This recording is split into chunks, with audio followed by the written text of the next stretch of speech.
24 people have died and tens of thousands have been evacuated in South Korea in what authorities are calling the worst wildfires in the country's recent history. Okay no mga apo, kumusta kayo? At ako pa rin ang inyong lulukakoy.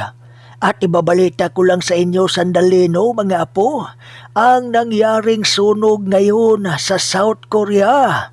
Isa na namang malaking sakuna ang pumukaw sa lahat ng mga taga South Korea.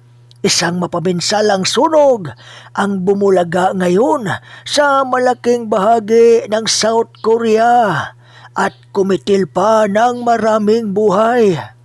Sa kasalukuyan, ang South Korea ay nahaharap ngayon sa malaking wildfire na nagdulot ng matinding pinsala at pagkalugi ng mga ari-arian.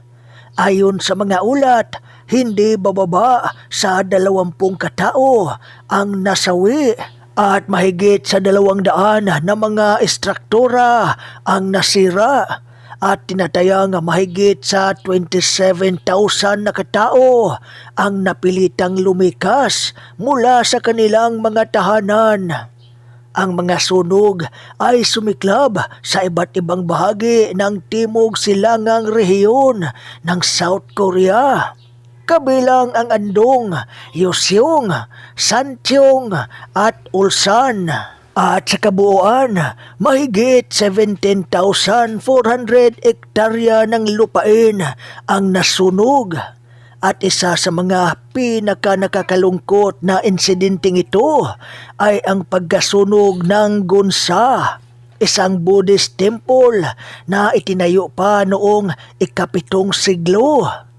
Mahigit sa 9,000 bumbero kasama ang higit sa 130 helikopter at daang-daang sasakyan ang na-deploy upang tumulong at labanan ang malaking sunog. Gayunpaman, ang patuloy na tuyo at mahangin na panahon ay mas lalong nagpapahirap sa mga bumbero at mga fire volunteer na nag-aapula ng apoy.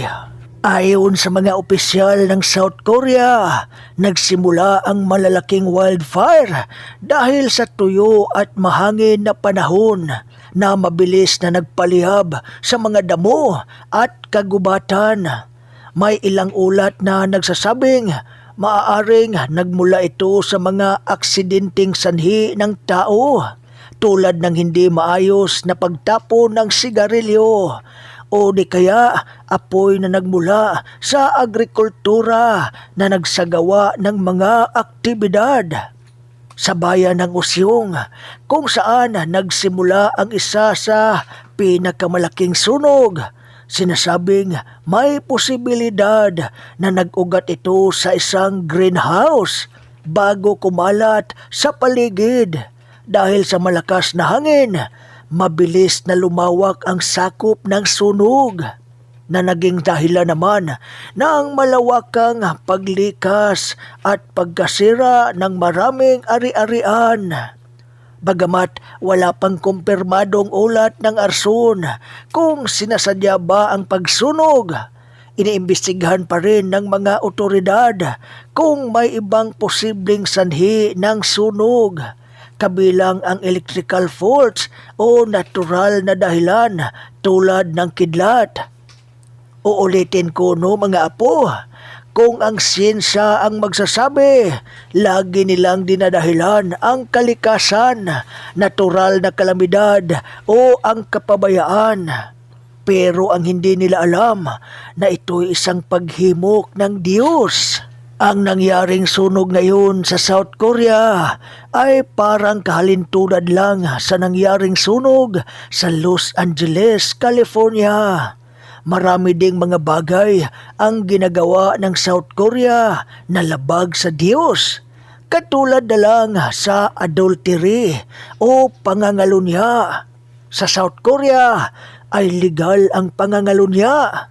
Kabilang sa 10 utos ng Diyos na huwag kang mangangalunya. Nasa ika-6 na utos ng Diyos ang huwag kang mangangalunya. pero ginawang legal sa bansang South Korea. Ang South Korea ay walang official state of religion. Sari-sari ang mga nakatira doon. May Budismo, Hinduismo, Islam at meron ding Christianity. Pero ang parusa ng Diyos ay hindi nakabatay sa kung ano ang relihiyon mo. Ang trahedyang ito sa South Korea ay isang malaking babala. Hindi ito isang ordinaryong sunog. Ang ganitong mga sakuna ay isang malaking babala ng Diyos na kapag hindi sila nagbabago at hindi sumasampalataya sa Diyos, may malaki pang mangyayari. Engulfed by flames, firefighters have struggled against dry and windy conditions to contain more than 24 wildfires, setting off a state of emergency in parts of South Korea. 150 kilometres south of Seoul, the city of Uiseong faced a fire authorities say was started by visitors paying tribute at a grave. There, a 1,000-year-old temple was reduced to rubble. While thousands of people have been evacuated as multiple fires burned, some have already returned to confront what's left of their homes. My house was completely burned down. Here in Sancheong, officials say the sparks of a lawnmower set off deadly wildfires in the region, claiming the lives of 3 firefighters and 1 government worker. Across the country, hundreds of buildings have been destroyed and tens of thousands of acres razed to ash. The biggest priority is to quickly come up with measures to support and allow disaster recovery as soon as possible. It's a task South Korea's reinstated acting president Han Duck-soo will have to face. Just hours after the Constitutional Court ruled against his impeachment as the Prime Minister, he made his first official visit to fire-affected areas. 역대 최악의 It's breaking records of the worst wildfire in history. Wildfires are not uncommon in South Korea's dry months of February, March and April, but the extent of these fires, spanning multiple regions, is not a typical event. As firefighters continue to contain the blazes, those affected hope for a speedy recovery. Madeline Low-Booth, ABC News. 24 people have died and tens of thousands have been evacuated in South Korea in what authorities are calling the worst wildfires in the country's recent history. Deaths include that of a 73-year-old pilot in a helicopter that crashed this afternoon. Air operations are suspended, at least for the moment. The country is at its highest crisis level for forest fires, with acting President Han Duck-soo vowing an all-out effort to contain the infernos, now on their 6th day. Several temples considered heritage sites have been reduced to ashes.